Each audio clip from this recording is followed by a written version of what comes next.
नमस्कार, मी स्वाती. स्वागत आहे तुमचं स्वातीज किचन मराठीमध्ये.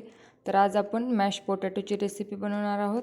एकदम साधी, सोपी आणि झटपट होणारी रेसिपी आहे. तर चला तर मग रेसिपी बनवायला घेऊयात.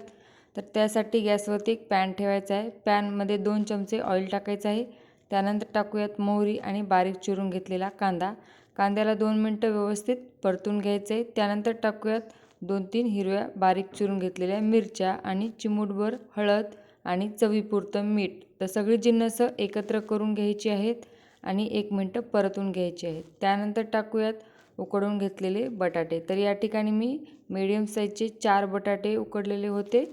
तर ते आपल्याला यामध्ये ॲड करायचे आहेत आणि व्यवस्थित मिक्स करून घ्यायचं आहे. आता आपल्याला याला शिजवायची गरज नाही. तर या प्रकारे आपली भाजी बनवून मस्त तयार आहे, तुम्ही बघू शकता. तर आता एका प्लेटमध्ये याला आपण काढून घेऊयात. तर तुम्ही ही रेसिपी नक्की ट्राय करा, लहान मुलांना देखील खूप आवडेल.